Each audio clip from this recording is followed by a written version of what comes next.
آئیے سب سے پہلے گفتگو کرتے ہیں کہ اللہ کے رسول صلی اللہ علیہ وسلم کو اس اسراء اور معراج کے مبارک سفر میں کن ہدایے اور تحائف سے نوازا گیا ہے۔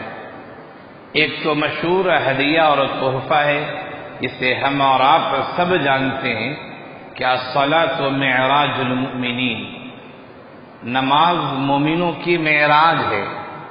اللہ کے رسول صلی اللہ علیہ وسلم جب ساتوں آسمان کے اوپر سدرۃ المنتہا سے بھی جب آگے گئے اور پھر وہاں اللہ تعالیٰ سے جب گفت و شنید ہوئی، بات چیت ہوئی، تو اللہ تعالیٰ نے آپ صلی اللہ علیہ وسلم کی خدمت میں ایک تحفہ پیش کیا، اور وہ یہ کہ آپ کی امت پر اور آپ پر 50 وقت کی نمازیں فرض کی جا رہی ہیں۔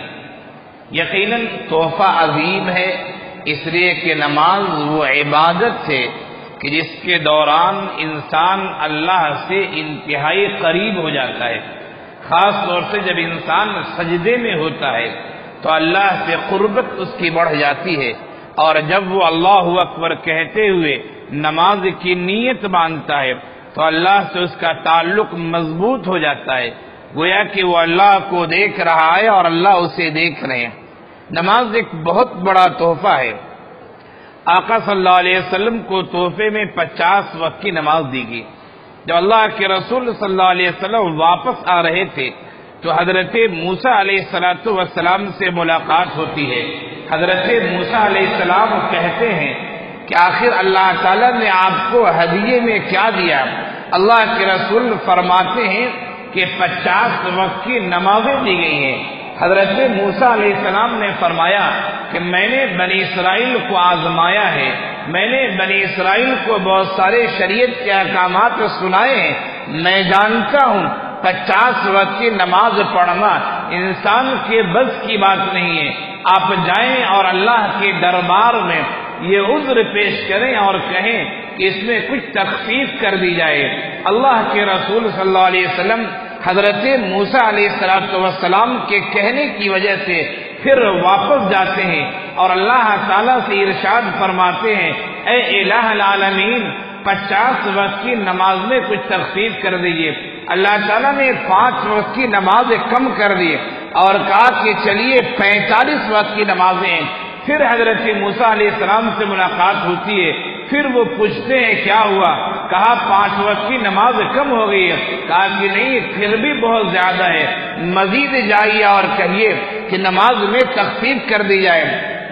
بار بار آقا صلی اللہ علیہ وسلم آ رہے تھے اور حضرت موسیٰ علیہ السلام کے کہنے کی وجہ سے بار بار واپس جا رہے تھے، یہاں تک کہ جب آخر میں 5 نمازیں رہ گئیں اور اللہ تعالیٰ نے فرمایا کہ اے میرے حبیب یہ نمازیں تو 5 وقت کی ہیں لیکن ثواب 50 وقت کی نمازوں کا ملے گا۔ حضرت موسیٰ علیہ السلام سے پھر ملاقات ہوتی ہے اور کہتے کیا ہوا؟ کہا کہ 5 وقت کی نمازیں ہیں۔ حضرت موسیٰ علیہ السلام نے پھر کہا کہ دیکھیے 5 وقت بھی بہت زیادہ ہے، آپ جائیں پھر کمی کی درخواست کریں۔ آقا نے فرمایا کہ 50 سے 5 وقت کی نماز ہو گئی ہے، بار بار جانے میں اچھا نہیں لگتا ہے، اس لیے اللہ کے رسول صلی اللہ علیہ وسلم پھر دوبارہ نہیں گئے۔ یہ تحفہ ہوا معراج میں نماز کا تحفہ، ایک عظیم تحفہ ہے، لیکن افسوس ہے کہ جو تحفہ اللہ تعالیٰ نے اپنے حبیب کو اپنے پاس بلا کر دیا ہے، آج وہ امت جو نبی کو نبی مانتی ہے، وہ امت جو اپنے آپ کو عاشقان رسول کہتی ہے، وہ امت جو اپنے آپ کو محبان رسول شمار کرتی ہے، اور یقیناً دعویٰ ہونا چاہیے کہ ہمیں اپنے نبی سے محبت ہے، لیکن افسوس اس بات پر ہے کہ ہم اپنے دعوے میں کھوکھلے ہیں۔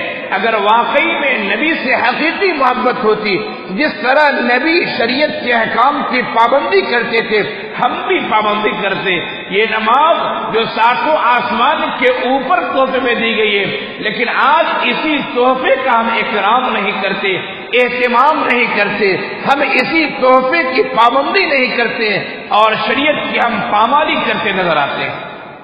افسوس کی بات ہے، چیز جتنی اہم ہوتی ہے یقین جانیے دوستو اتنے ہی اہتمام سے دیا جاتا ہے۔ کسی کو 2-4 روپے دینا ہو آپ اسے یوں ہی دے دیتے ہیں، لیکن 10 لاکھ 20 لاکھ کسی کو دینا ہو تو آپ دینے کا اہتمام کرتے ہیں۔ شریعت کی کوئی بھی چیزیں غیر اہم نہیں ہے، شریعت کی ہر چیز اہم ہے، لیکن ان چیزوں میں درجات ہیں۔ نماز کا جو درجہ ہے اور توحید کا جو درجہ ہے، اسی طرح زکوٰۃ اور روزے حج کے جو درجات ہیں وہ یقیناً دیگر اعمال سے بڑھ کر درجات ہیں۔ دیگر اعمال ان فرائض کا مقابلہ نہیں کر سکتے۔ تو شریعت کا ہر حکم اپنی جگہ عمل کی دعوت دیتا ہے، لیکن نماز خاص طور سے انتہائی اہمیت کا حامل ہے۔ نمازوں کا اہتمام کرنا چاہیے، یہ وہ تحفہ ہے جو آقا کو معراج کے موقع سے تحفہ ملا ہے۔ ایک دوسرا تحفہ آقا صلی اللہ علیہ وسلم کو معراج کے موقع سے ملا، وہ سورہ بقرہ کی اخیر کی دو آیتیں ہیں۔ اخیر کی دو آیتیں ہیں، وہ بھی اسراء اور معراج کے موقع سے ہدیے اور تحفے کے طور پر دو آیتیں دی گئی ہیں جو قرآن کا حصہ ہے۔ آقا صلی اللہ علیہ وسلم نے ایک دوسری حدیث میں ارشاد فرمایا کہ جس نے سورہ بقرہ کی آخری دو آیتیں رات میں سوتے وقت پڑھ لی، کفتا ہوں وہ دو آیتیں اس پڑھنے والے کے لیے کافی ہو جائے گی۔ محدثین نے شرح حدیث نے وضاحت کیا ہے کہ وہ دو آیتیں کافی ہو جائیں گی، یعنی اگر کوئی جادو چلانا چاہے اس پڑھنے والے پر جادو کا اثر نہیں ہوگا۔ شیطان اور جنات کوئی اسے نقصان پہنچانا چاہے ان دو آیتوں کے پڑھنے کی وجہ سے اس پر کسی شیطان اور جنات کا اثر نہیں چلے گا، وہ دو آیتیں کافی ہوں گی۔ اگر وہ آدمی اس رات میں انتقال کر جاتا ہے، اللہ تعالیٰ اس کے لیے جنت کے دروازے کھول لیں گے، حساب و کتاب میں آسانیاں فرمائیں گے۔ یہ دو آیتیں انسان کو پڑھ لینے کی وجہ سے بہت ساری چیزوں کے لیے کافی ہو جاتی ہیں۔ تو ایک دوسرا انعام، دوسرا تحفہ، دوسرا گفٹ اللہ کی جانب سے اسراء اور معراج کے موقع سے یہ ملا ہے کہ سورہ بقرہ کی آخری دو آیتیں۔ ایک تیسرا انعام اسراء اور معراج کے موقع سے جو آقا کو ملا وہ یہ ہے کہ اللہ تعالیٰ نے ارشاد فرمایا، حدیث قدسی ہے، اللہ کے رسول فرماتے ہیں کہ اللہ نے ارشاد فرمایا کہ امت محمدیہ میں سے کوئی آدمی اگر نیک کام کرنے کا ارادہ کر لیتا ہے، ارادے کے ساتھ ہی اس کے نام اعمال میں ایک نیکی لکھ دی جاتی ہے۔ مثال کے طور پر آپ میں سے بہت سارے ایسے حضرات ہیں جو جمعے کے دن اول وقت میں آتے ہیں، اگر آنے کے ساتھ انہوں نے یہ نیت کر لی کہ جو بات کہی جائے گی تقریر میں، نصیحت کے طور پر، تقریر کے طور پر جو بات کہی جائے گی، انشاءاللہ ہم اس پر عمل کرنے کی کوشش کریں گے۔ آپ نے نیت کی، نیت کرنے کے ساتھ آپ کے نام اعمال میں ایک نیکی لکھ لی جائے گی، اور آپ نے وہ عمل کر لیا تو پھر ایک سے بڑھا کر 10 نیکی کر دی جائے گی، اور اللہ تعالیٰ مزید ان نیکیوں کو بڑھاتا رہے گا۔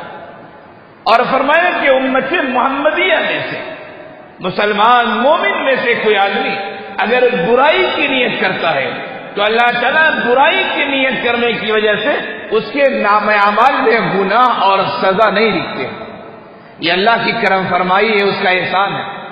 ہاں، بندہ جب گناہ کر ڈالتا ہے تو گناہ کرنے کی وجہ سے ایک گناہ، ایک سزا لکھی جاتی ہے۔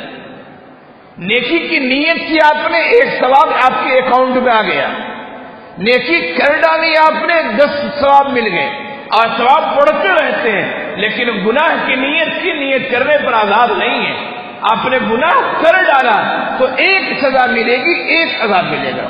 یہ اللہ کی کرم فرمائی نہیں تو کیا ہے؟ یہ اللہ کی رحمت کے خزانے اور رحمت کے اشارے نہیں تو اور کیا ہے؟ اور ایک چوتھا انعام اسراء اور معراج کے موقع سے یہ ملا۔ اللہ کے رسول صلی اللہ علیہ وسلم نے ارشاد فرمایا کہ اللہ تعالیٰ نے مجھ پر وحی نازل کی ہے اور کہا ہے کہ مسلمانوں اور مومنوں میں سے کوئی ایسا ہے جس کے گناہ بہت سارے ہیں، گناہ کبائر بہت سارے ہیں۔ فرمایا کہ اللہ تعالیٰ کا ارشاد ہے کہ اگر وہ بندہ شرک نہیں کرتا ہے، تو میں چاہوں تو ایمان کی وجہ سے اس کے سارے گناہ کو معاف فرما دوں۔ علماء نے اس حدیث کے دو مطلب بیان کیے۔ ایک مطلب تو یہ ہے کہ وہ صاحب ایمان ہے، مسلمان ہے، مومن ہے، مشرک نہیں ہے وہ، لیکن گناہ بہت سارے ہیں۔ اللہ چاہے تو بغیر حساب و کتاب کے اسے جنت میں داخل کر دے، اللہ چاہے تو بغیر حساب و کتاب کے جنت میں داخل کر دے۔ اور ایک دوسرا مطلب یہ ہے کہ وہ آدمی مشرک نہیں ہے، صاحب ایمان ہے، تو جنت میں جائے گا، ضرور جائے گا اور ہمیشہ ہمیشہ کے لیے جائے گا، لیکن پہلے وہ جہنم میں جا کر اپنے گناہوں کی سزا کو بھگت لے گا۔